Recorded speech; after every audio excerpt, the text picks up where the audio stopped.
Good morning, ladies and gentlemen, and thank you for standing by. Welcome to Wingstop Inc.'s fiscal second quarter 2025 earnings conference call. All participants will be in listen-only mode. Should you need assistance, please signal a conference specialist by pressing the star key followed by 0. Please note that this conference is being recorded today, Wednesday, July 30th, 2025. On the call today are Michael Skipworth, President and Chief Executive Officer, Alex Kaleida, Senior Vice President and Chief Financial Officer, and Kristen Thomas, Senior Manager of Investor Relations. I would now like to turn the conference over to Kristen. Please go ahead. Thank you and welcome to the fiscal second quarter 2025 earnings conference call for Wingstop. Our results were published earlier this morning and are available on our investor relations website at ir.wingstop.com. Our discussion today includes forward-looking statements. These statements are not guarantees of future performance and are subject to numerous risks and uncertainties that could cause our actual results to differ materially from what we currently expect. Our SEC filings describe various risks that could affect our future operating results and financial condition. We use certain non-GAAP financial measures that we believe can be useful in evaluating our performance. Presentation of such information should not be considered in isolation or as a substitute for results prepared in accordance with GAAP. Reconciliations to comparable GAAP measures are contained in our earnings release. Lastly, for the Q&A session, we ask that you please each keep to one question and a follow-up to allow as many participants as possible to ask a question. With that, I would like to turn the call over to Michael. Thank you, Kristen, and good morning, everyone. Before we jump into our second quarter results, I want to start today's call by acknowledging the horrific events that took place earlier this month in our home state of Texas with the devastating floods in the Texas Hill Country.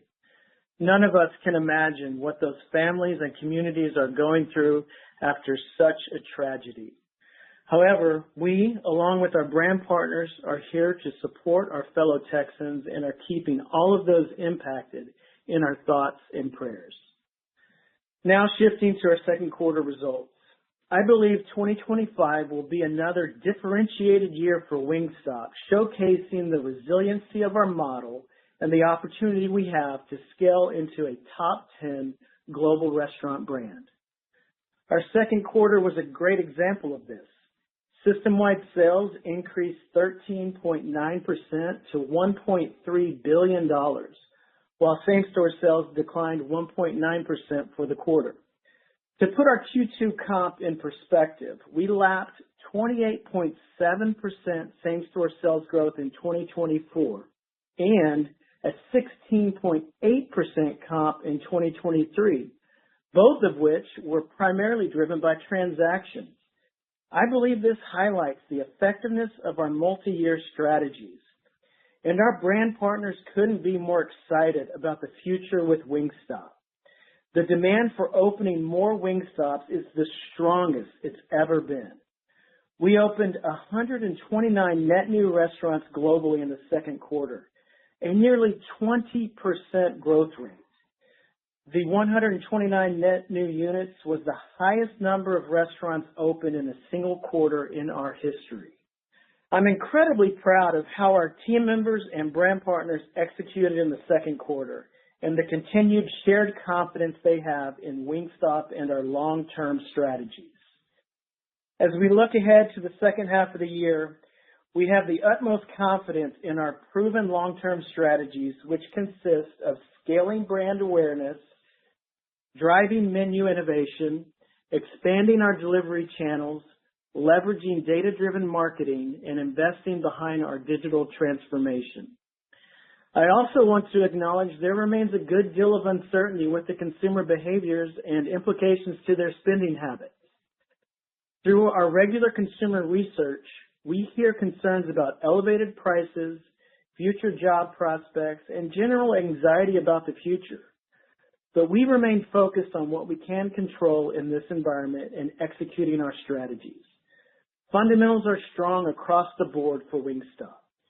We're seeing improvements in brand health metrics, restaurant operations, digital guest engagement, and unit economics. we continue to measure strength within our brand health metrics, including within quality and satisfaction scores.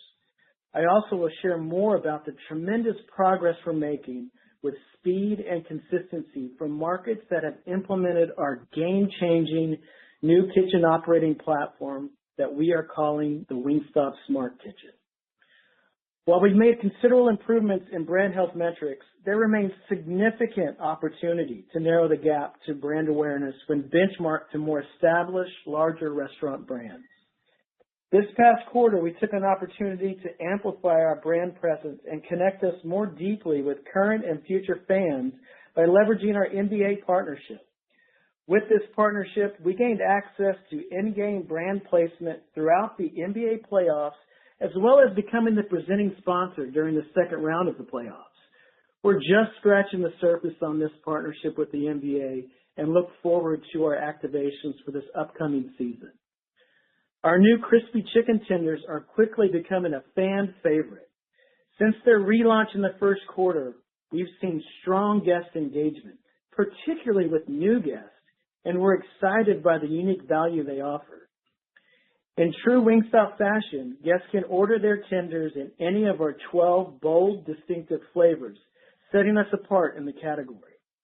We're seeing encouraging signs, including higher new guest retention, strong satisfaction scores compared to our previous tenders, and a healthy mix of day-part occasions. Most notably, our tenders are driving reactivation of lapsed users at a level we haven't seen from any menu innovation in the past 2 years. In fact, the number of new and reactivated guests has tripled since launch compared to the run rate at the end of 2024.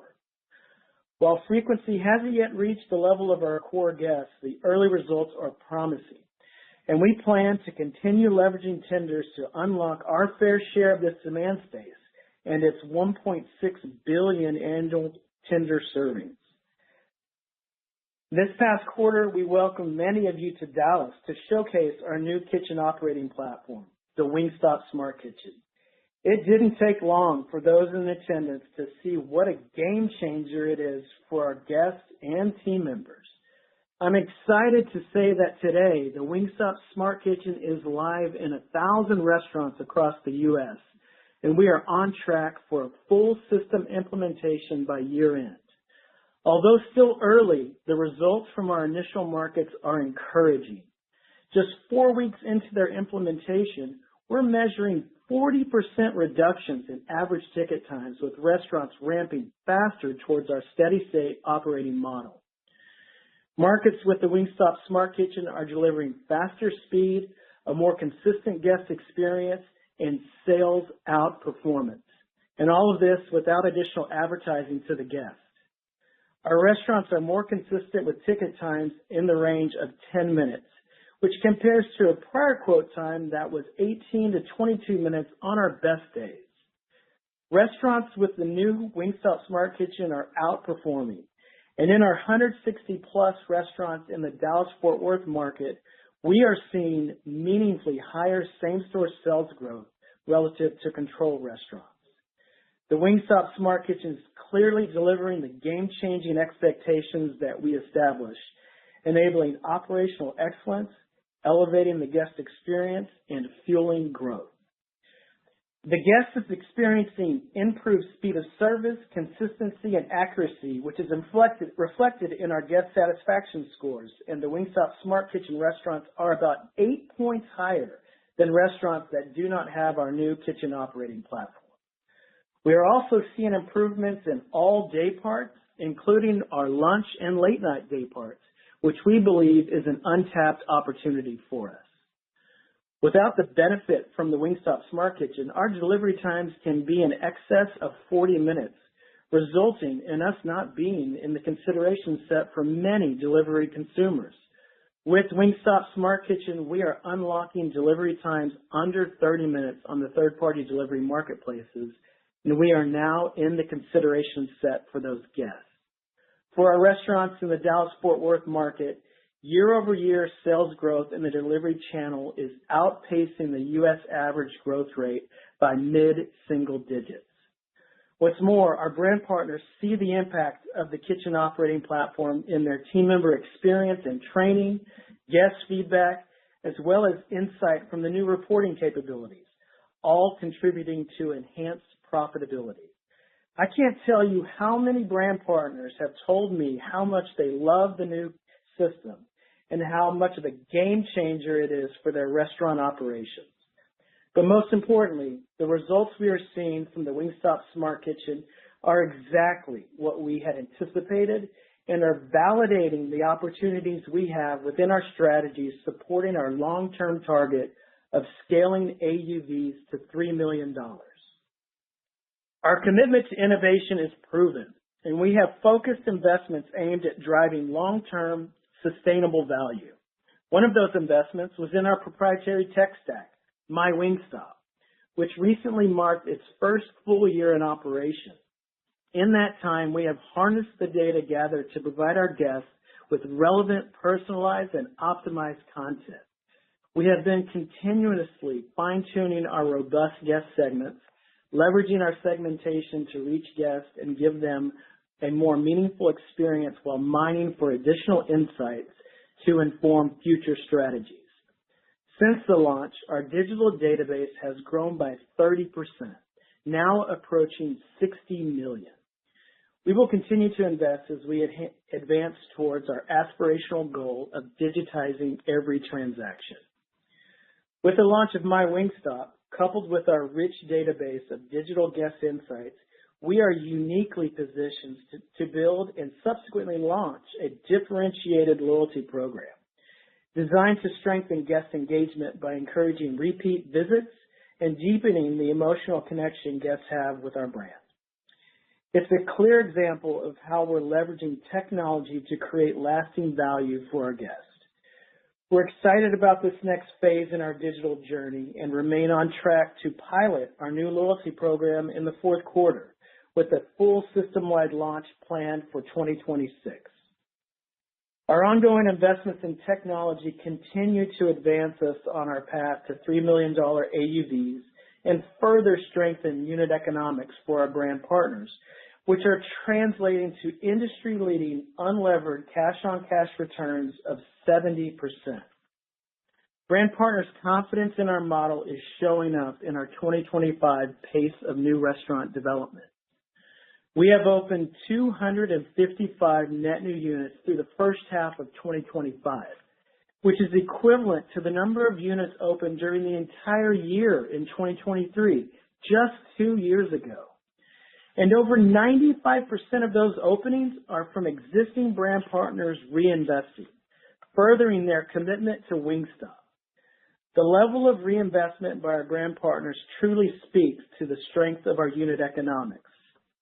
After delivering a record 129 net new restaurants in Q2, we updated our guidance again to 17 to 18% unit growth for 2025.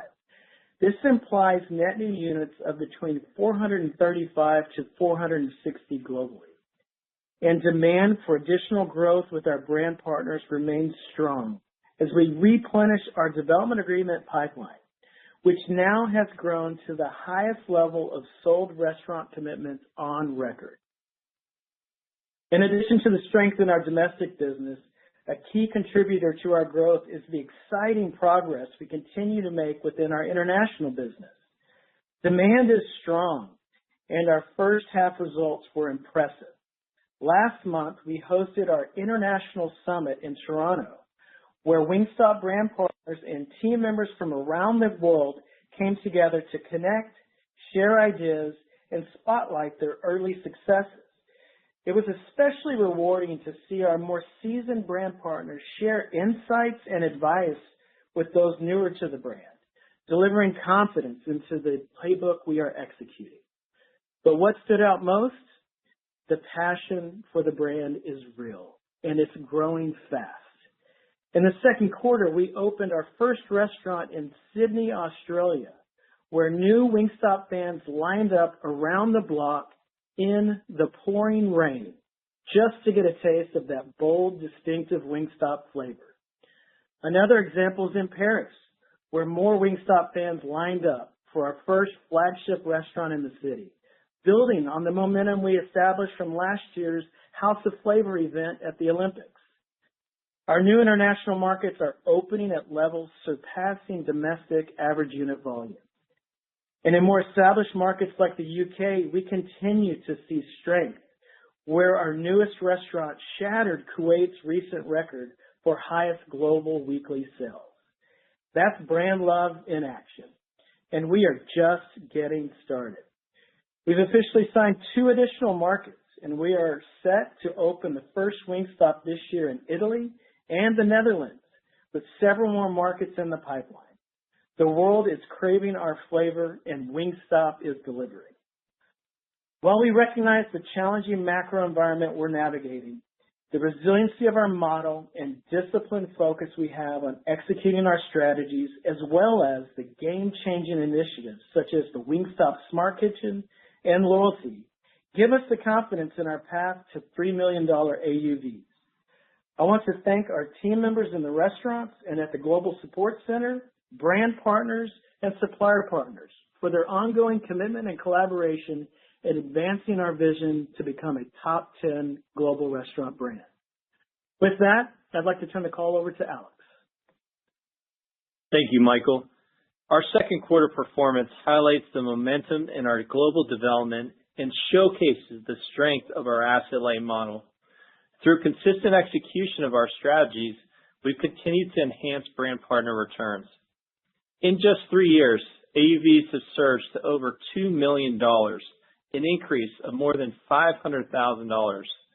At today's AUVs of $2.1 million and on a low $500,000 investment to build a Wingstop, brand partners are seeing unlevered cash-on-cash returns of over 70%. This is driving yet another record-breaking quarter for development, and as Michael mentioned, fueling a record pipeline of sold restaurant commitments. We opened 129 net new restaurants in the second quarter, marking our 4th straight quarter with 100 or more net new openings. System-wide sales grew 13.9% to $1.3 billion for the quarter, pushing us past $5 billion in system-wide sales over the last 12 months.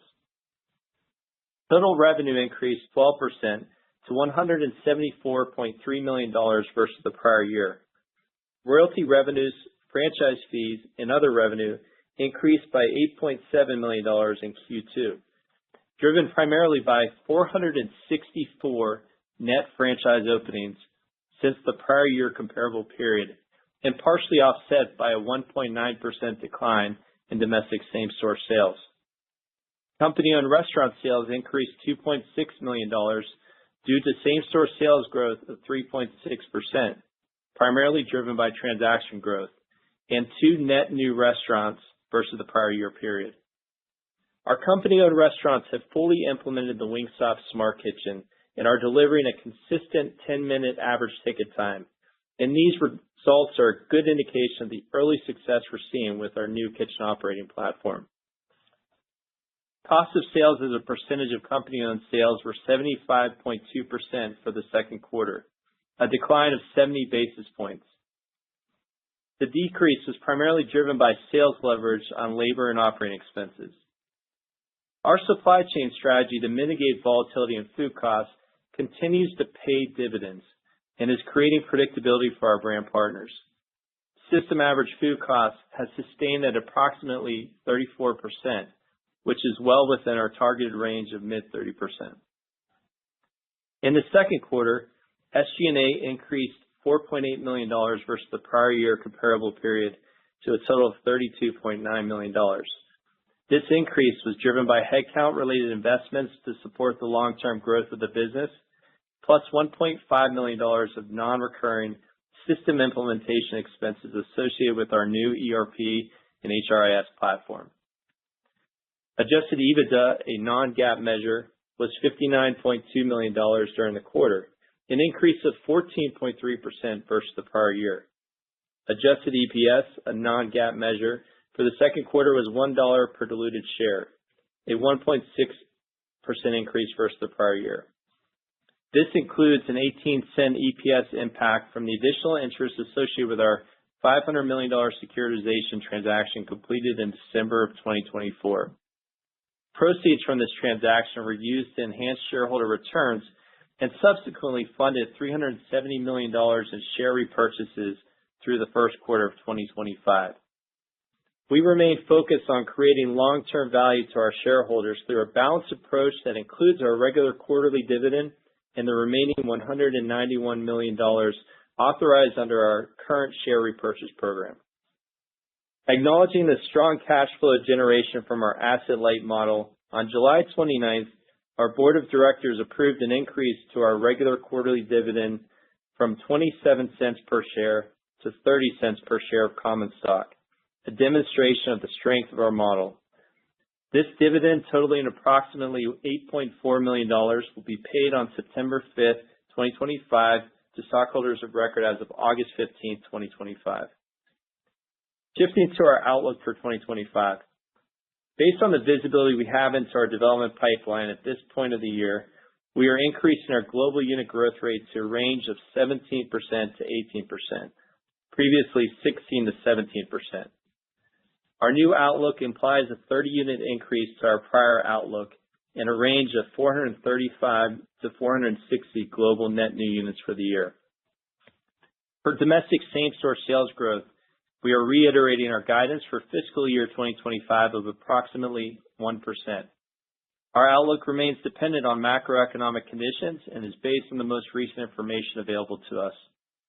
For modeling purposes, our current outlook anticipates sales growth will return as the third quarter progresses, and as the impact of tougher prior year comparisons begins to moderate in the back half of the third quarter and into the fourth quarter. We are also reiterating our guidance for SG&A to be approximately $140 million, which includes non-recurring system implementation costs of $4.5 million that will be an add-back to adjusted EBITDA and approximately $26 million of stock-based compensation expense. With these inputs, and for modeling purposes, these assumptions translate to an estimated adjusted EBITDA growth rate that exceeds 15% versus 2024. Our second quarter results underscore the strength and resilience of our model in this uncertain environment. The strengthening industry-leading returns our brand partners are experiencing is fueling global demand for development, reflected in our robust pipeline and record pace of growth. We remain steadfast and execute our long-term strategies to realize our vision of becoming a top 10 global restaurant brand. I want to thank our global support team members, restaurant team members, brand partners, and supplier partners for their continued dedication and commitment to Wingstop. With that, I'd like to now turn to Q&A. Operator, please open the line for questions. We will now begin the question and answer session. To ask a question, you may press star, then 1 on your telephone keypad. If you are using a speakerphone, please pick up your handset before pressing the keys. To withdraw your question, please press star, then 2. As a reminder, please limit yourselves to one question and one follow-up. If you have additional questions, you may re-enter the queue. At this time, we will pause momentarily to assemble our roster.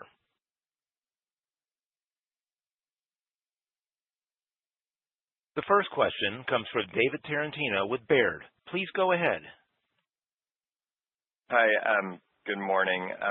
First, a clarification question on your third quarter guidance. And yeah, I think, Alex, you mentioned that you expect to return to positive comps, as the quarter progresses. But are you expecting the full quarter to be positive in Q3? And then maybe as a follow-up to that, I just wanted to ask about your general confidence in that trend playing out. Is it more of a matter of just running the current trends forward against easier comparisons, or are you expecting some sort of acceleration in the underlying trend? Thanks. Hey, David. Good morning, and thank you for the question. This is Michael. I'll jump in. I think you've heard a lot of others mention some weakening with the consumer demand to start third quarter, and some industry signals have signaled some softness to the start, and I don't think that's any different for Wingstop. What we've referenced in some of our prior call about seeing some softness in a few pockets that over-index to lower income or Hispanic consumers. I would say we really haven't seen those pockets improve. And so as we look at the business for the balance of the year and kind of the behaviors that we observe with the guests within our business, Alex mentioned it. Our compares ease as we start to exit the third quarter or the back half of the third quarter, and as we run our current trends out, we would expect that to position us to return to growth when we compare that against the strategies that we're executing. And then obviously, as you move further past the third quarter, the compares do ease. And so as it relates to our outlook for the full year of approximately 1%, our confidence in delivering on that number is really related to kind of running out the trends we see in the business today, combined with the easing of the compares that we see. Great.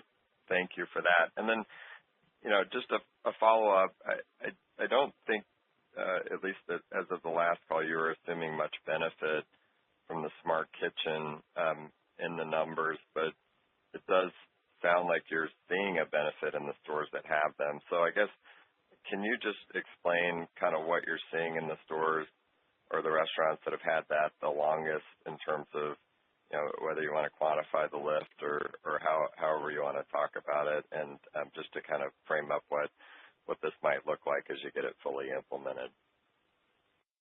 Yeah, David, we are extremely excited about Wingstop Smart Kitchen and really just what it means for what's in front of us here at Wingstop and the opportunity is. And we've often referred to it as a game changer, and early results that we are seeing are validating that thesis, which is really encouraging for us. But as of today, we're in about 1,000 restaurants with Wingstop Smart Kitchen. And what we're seeing is it really takes about 4 weeks for restaurants to acclimate to the new operating platform and really start to deliver on that targeted speed of service of approximately 10 minutes. And you do see pretty quickly improvements in guest satisfaction scores, obviously in speed and consistency. We called out some of the improvements we're seeing in accuracy as well as overall guest satisfaction, which is super encouraging for us. But I would say that what we're really seeing, and I think the best example is the Dallas-Fort Worth market, is it feels like once we kind of hit that 4-month mark, you're really starting to see it impact the overall trend and overall sales of the business. And I think if you layer in what I talked about around just the amount of training and effort to get to acclimate to the system for our team, then you overlay against that just our frequency, where we're still a relatively low frequency brand. So it takes a little bit of time for the guests to realize the benefits associated with Wingstop Smart Kitchen. So it feels like about that 4-month mark, which we hit towards the end of the second quarter in the DFW market. And we called out how we are seeing sales outperformance in that market. And I think a great indication or signal for that is our company-owned restaurants, where the majority of that portfolio is in DFW. But our focus, David, it's not about leaning in too early on how we drive sales. Our focus is really centered around a best-in-class implementation of this operating platform this year, making sure we're spending the time and investing in training, making sure that we're leaning in on just the operational capabilities and reporting that we need to ensure that we're delivering on these guest expectations and the benefits associated with Wingstop Smart Kitchen for the long term. But early results are very encouraging. Great. Thank you. The next question is from Jeffrey Bernstein with Barclays. Please go ahead. Great. Thank you. My first question is just on the unit growth side of things. Your long-term guidance is for 10% plus, and you've exceeded that pretty consistently in recent years. And I know starting this year, you got it to 14 to 15%, but I guess 10% plus still seemed like a reasonable longer-term target. but now you've increased that twice in the first 2 quarters. Now we're talking about 17 to 18%. So I'm just wondering if you could talk about the increased franchisee demand and maybe if there's anything unusual about the 2025 growth, or should we now think about future years unit growth, more in the 15% type range rather than 10, which you seem to be far surpassing. So any color you could share on that demand and maybe the balance of what you think of U.S. versus international as we think about this and forward years. And then I had one follow-up.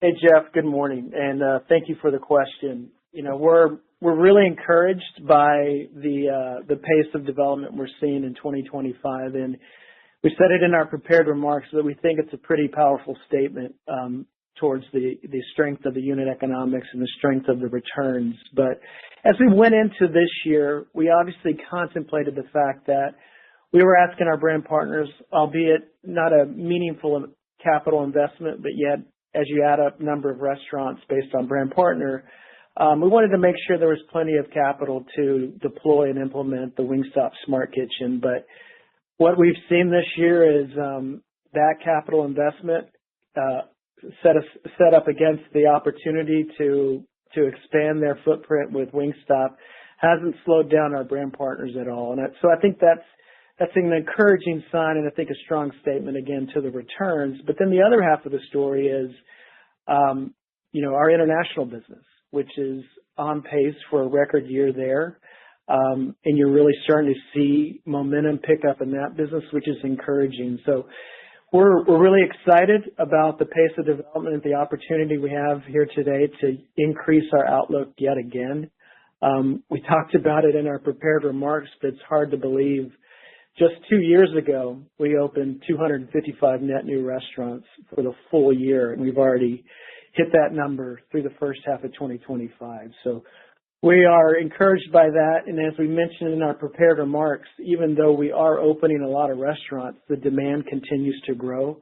Our pipeline of sold commitments sits at a record level today, and we're encouraged by that. But I don't think we're here today to revisit our long-term or short-term targets for unit growth, but it does give us a lot of confidence in our ability to deliver on that long-term algorithm of 10% plus. Understood. And my follow-up was just on you sprinkled in some commentary about loyalty program. I know in the past you guys have been somewhat hesitant, and when you're delivering the results, you have been. No surprise there. But I'm wondering what details you can share in terms of the structure of the program. I think you said you're going to pilot it in the fourth quarter and maybe roll it out across the entire system next year. But any thoughts in terms of the type of program or the potential impact on comp or frequency or check or the type of rewards you're going to offer? Any kind of sneak peek into what a Wingstop rewards program would look like would be great. Good morning, Jeff. This is Alex. I can take this one. It's pretty exciting for us on the genesis of how we thought about loyalty and rewards and watching the industry, studying that, and also amassing this database that's approaching 60 million guests that we've been able to unlock and mine insights around. And you heard us talk a little bit about tenders and the reactivation of laps. That was a good example of how we've leveraged our hyper-personalization strategies to reactivate lapsed users that we can then inform approaches that we're going to have designed into our loyalty rewards program. And we really draw aspirations for what we see as best in class, those that really tie an emotional connection to the rewards program, to where you're not transacting or you don't have this transactional relationship with a guest, but you're driving a connection into the brand that wants them to be engaged, and you're rewarding them with surprises or unique things like even just Wingstop swag is a way for our guests to be rewarded that they're looking for, and experiences that they could get access to through our partners that we have on the media side. So there's a wealth of different approaches we're looking at to activate our rewards program, but we think it's going to be something pretty unique in the industry, and we're a bit advantaged with what we have in our digital business, that's over 70% strong. Thank you very much. The next question is from Christine Cho with Goldman Sachs. Please go ahead. Great. Thank you. Congrats on the quarter. You've leaned into kind of the value messaging this year with very compelling deals such as 20 for $20 or $9.99 three-piece crispy tender offers. Could you elaborate on how these value deals were received by customers and what impact they had on average ticket or traffic during the quarter? And also curious what feedback you're receiving from your brand partners regarding these promos and how it has impacted their four-wall economics, if at all. Doesn't seem like it, but thank you. Hey, Christine. Good morning, and thank you for the question. I would say maybe I'll start with, for those who aren't as familiar with Wingstop, what we did with this 20 for 20 bundle as an example is a page out of our playbook that we've been executing for years. It's an opportunity for us to showcase abundance, value, and quality. And I think you alluded to this in your question, but a lot of other brands, when they do promote value, that usually comes at the risk of lower margin. And for us, we approach bundles and we approach value and quality a little bit different than other brands. And I think 20 for 20 is a great example. This bundle performed really well for us. And the reality is it delivered on a food cost on the P&L that's right in line with our target. And the guests clearly saw value and quality associated with this bundle. And what we were really encouraged to see is when you look at the overall basket associated with 20 for 20, it actually carried a higher average check than our typical average check. So we were encouraged by that. So we saw this again as a way for us to lean into a proven playbook and showcase value and quality in a very differentiated way that Wingstop can do.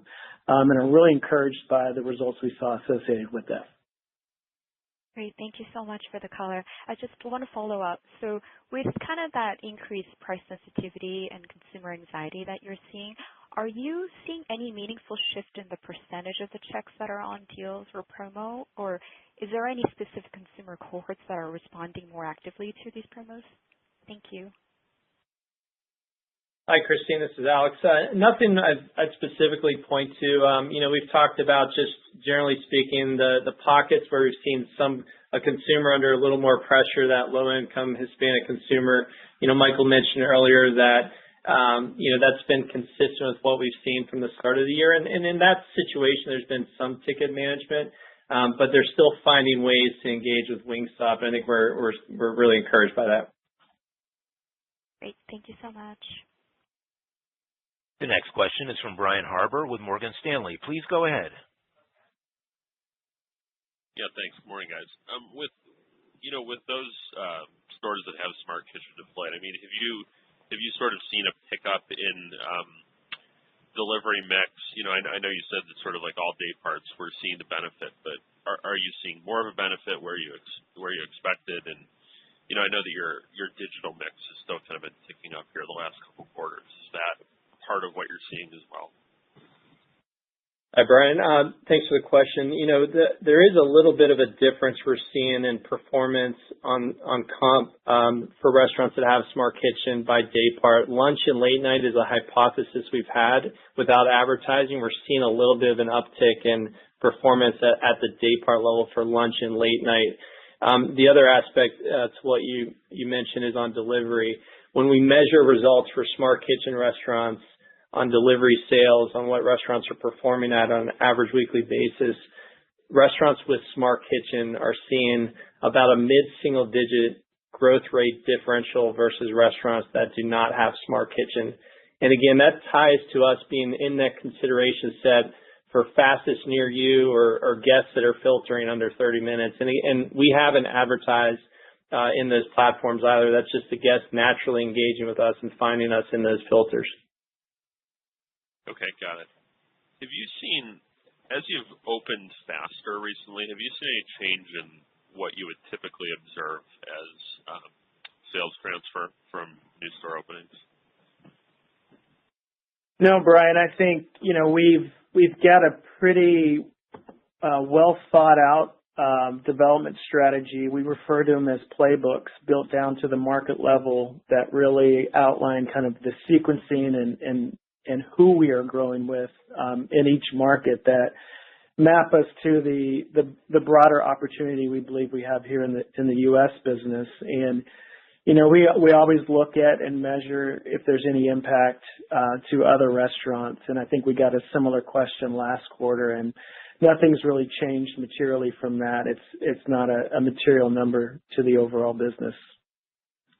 And Brian, I would just add that when we set our new targets, we thought about just the overall TAM for the U.S. at 6,000 plus restaurants, updated from 4,000 plus, as well as the AUV at the same time, moving from a $2 million target to now a $3 million target. And so within these playbooks, we have a lot of data down to pins on maps, trade areas identified, as well as predictions of sales for both restaurant level as well as what the market can see. So, I think that shows in how we set these new targets, our confidence in scaling this beyond our existing range.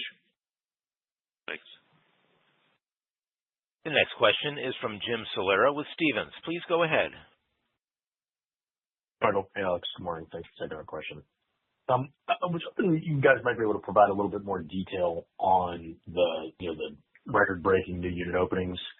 Are you able to offer any color on how many of those are in kind of existing established markets versus entrance into new or kind of expansion markets? And then maybe as a part two to that, does the unlock from the Smart Kitchen, do you find that there's actually more consumers that are closer to each restaurant that you want reaching before? And so perhaps the density in each market could be higher with the greater efficiency from the Smart Kitchen? Hey, Jim, thanks for the question, or multiple questions. But on the first one, what I would say is we opened restaurants in the second quarter as an example, in 46 different states. And so pretty diversified development for us. And so I wouldn't really say anything was concentrated by any means in any certain market or area. As it relates to your second question around Wingstop Smart Kitchen, I think, really we take a step back and we've shared a little bit about this, but we understand, like our guests, we understand the core occasion that Wingstop is best positioned to win in. And we've shared this number before, but we're winning of that core demand space a little over 1%. And when we benchmark other brands to their core demand space, most are winning about 20%.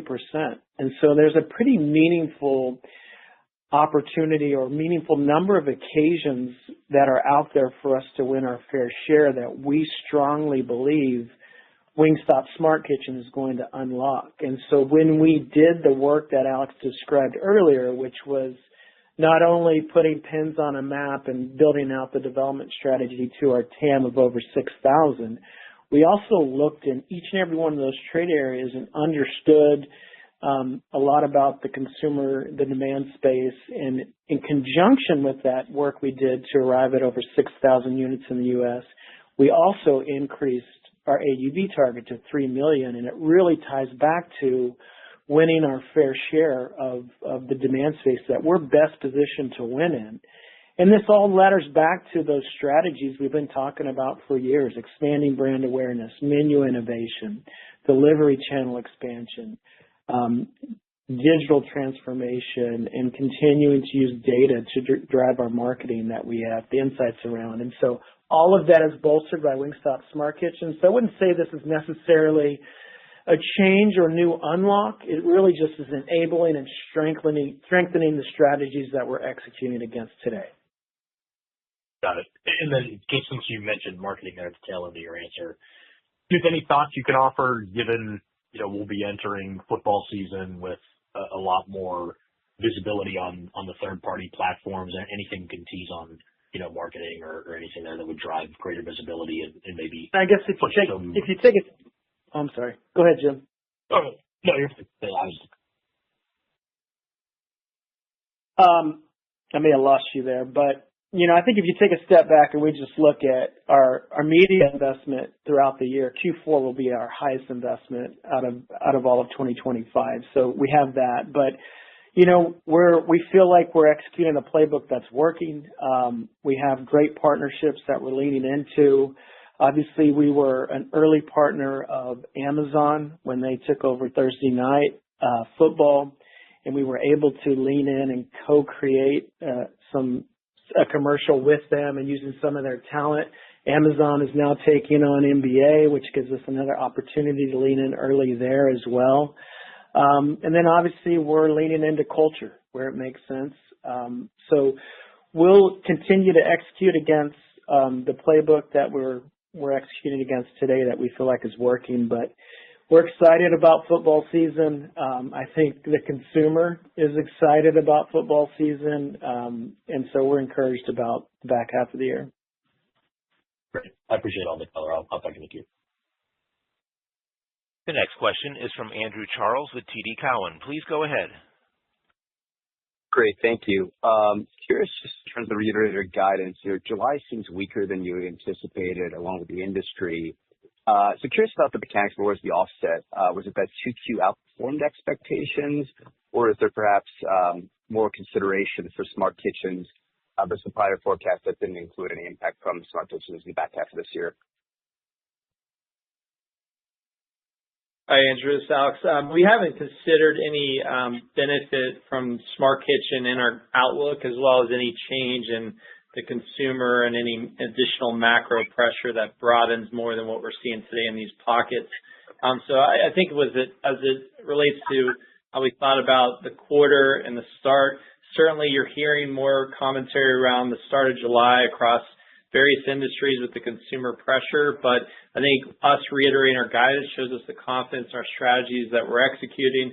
In the third quarter, we expect and anticipate that we would return to growth at the tail end of the quarter. That positions us well in Q4 to hit our guidance of approximately 1%. And Andrew, I'll just add that when we provided our prior outlook, we made the reference that it was based on recent trends in the business and kind of modeling that out and looking at compares as they ease to the balance of the year, obviously pretty materially in Q4. What we would say about Q3 is it kind of looks a little bit similar, and so there's similar trends that we're forecasting off of. So I wouldn't say a material change, but I think it's kind of interesting if you're debating a point here or a point there, but if you look at just the contribution of the incremental net new restaurants that we're opening, it's pretty powerful to our asset-light model.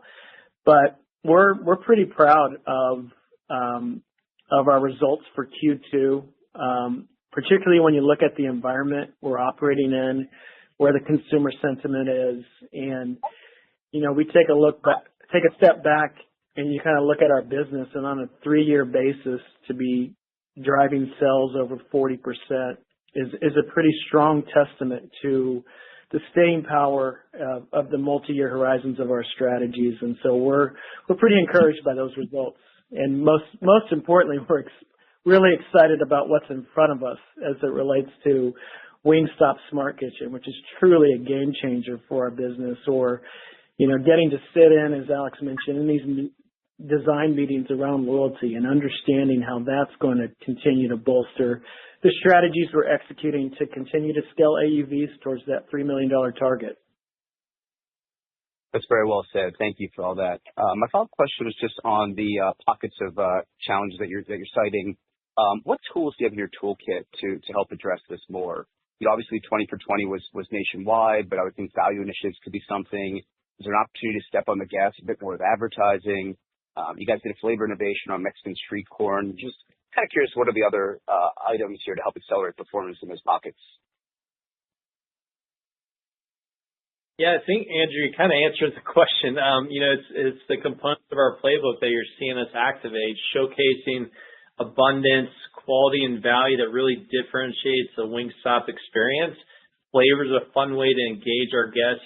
We had a great flavor last quarter, Mexican street spice, that we launched. You'll see additional flavor news coming out from us that really finds ways to engage the guests and remind the consumer that high quality, high value occasion that Wingstop offers.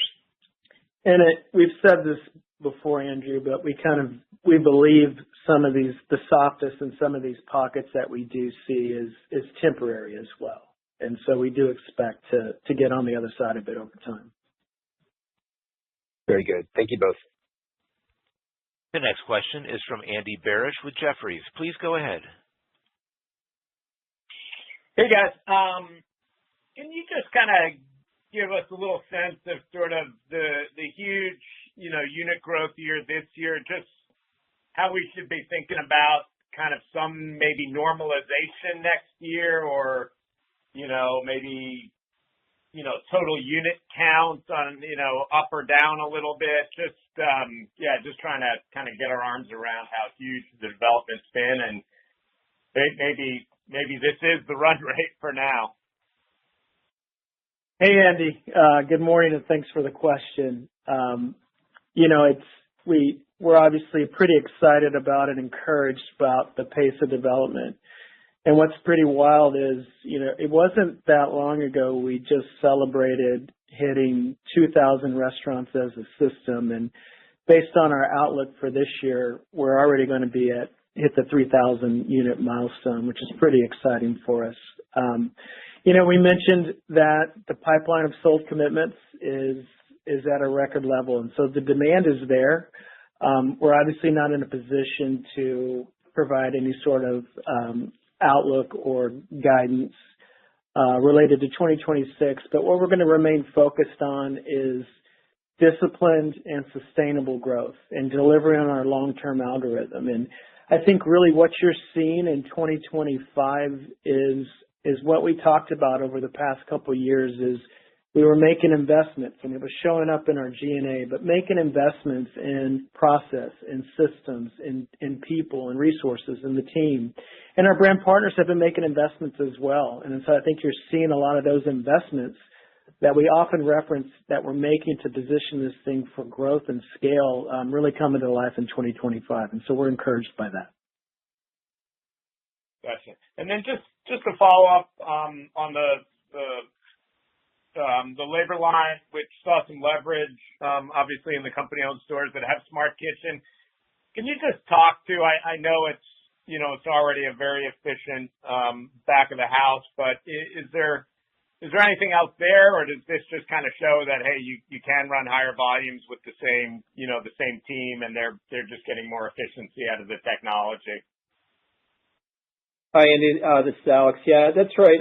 We talked about how this Smart Kitchen can improve the team member experience, simplify operations, and make that back of house, that kitchen operations, much more efficient. So I think you're seeing that play out in the corporate restaurants. We do have a little bit of a dynamic in both labor and operating expenses related to the exit of the refranchising of our New York market from last year. But I'd say a combination of what you're seeing, and this is probably a good run rate for us, what you saw in Q2, as a way to think about the corporate restaurant labor line. And we did, as we talked about as well with frozen fries, we took out, with the launch of frozen fries, we took out some of the prep labor that's associated with that, hand cutting fries every day in the morning. So I think we're getting a little bit of the benefit of that showing up as well. Okay, thank you. The next question is from Gregory Francfort with Guggenheim. Please go ahead. Hey, thanks for the question. My question, maybe it's a little nuanced, but your customer is lower frequency than some of the other QSR categories. But I think you have some customers that are probably coming 15, 20 times a year.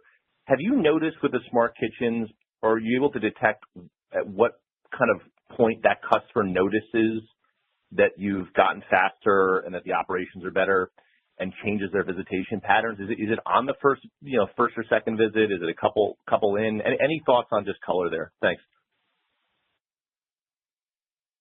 Hey, good morning, and thanks for the question. Some of this is a little bit anecdotal, but we can clearly be in restaurants with Smart Kitchen and see and hear guests just react to the improvement in speed, the consistency in the experience. But we talked about it in some of our earlier comments, but, when we look at our frequency, it seems like we kind of hit a sweet spot in the DFW market at about 4 months in. But there's no question for those higher frequency guests, you're seeing benefits sooner as they realize the additional benefits associated with the Wingstop Smart Kitchen. But I would say we talked about the improvement in comps versus control. We pointed to our corporate restaurants as a good proxy. I wouldn't say that those deltas were overnight, and so it obviously kind of gradually has continued to grow and improve there. But again, as we take a step back and look at what's in front of us and the opportunity we have here with Wingstop Smart Kitchen, we're pretty excited, and we feel like it really gives us a lot of confidence and line of sight into scaling AUVs to $3 million over time.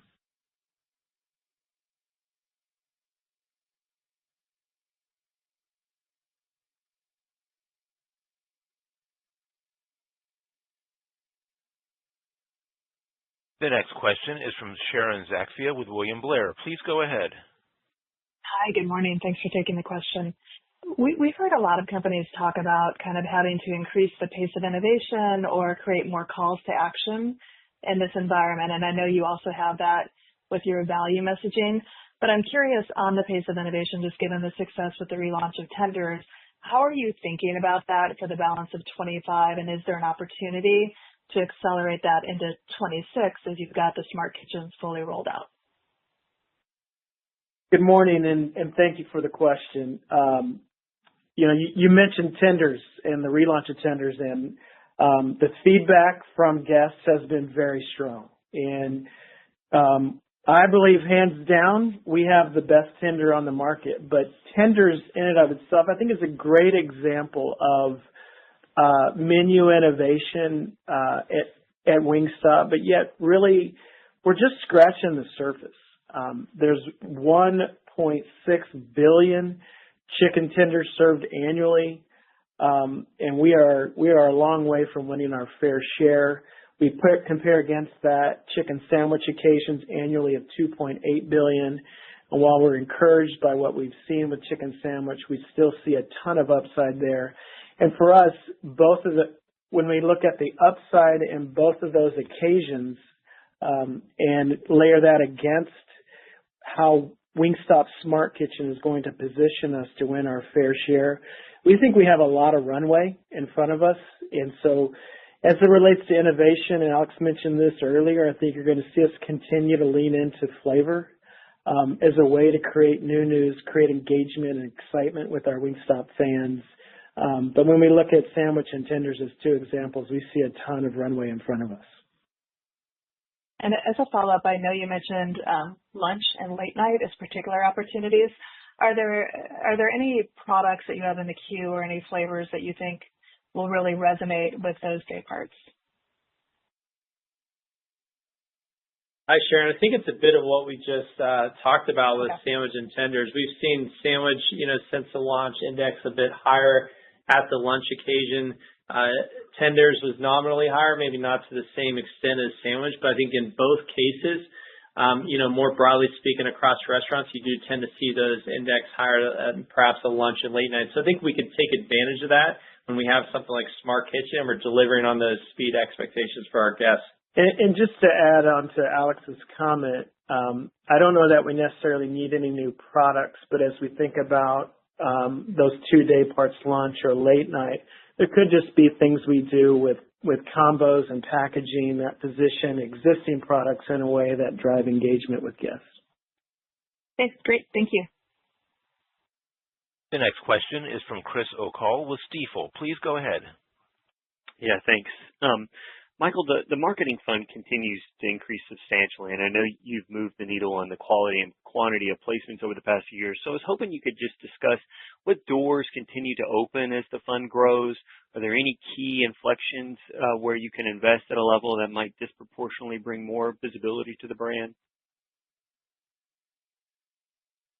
Hey, Chris. Good morning. Thanks for the question. No, you're right. Our ad fund has been growing at a pretty consistent pace as system sales. And we're encouraged by that, and we feel like it's giving us continued ammo to chip away at this meaningful opportunity we have to close the gap to other more mature scaled restaurant brands as it relates to brand awareness. We feel like a lot of the strategies we're executing are working, but we do see opportunities to lean in and some other areas to lean in. When you've heard us talk about WWE as an example, we did a test last year, and so we saw that as an opportunity this year to lean in. As we look at the fans of WWE, they look a lot like Wingstop fans, but majority of them don't know us or don't engage with our brand. So a ton of opportunity there for us to lean in. And then you can even go one step beyond that and look at the UFC, another area that we've seen an opportunity to lean in. And so we'll continue to lean into additional channels like that, or additional areas like that to continue to expand awareness.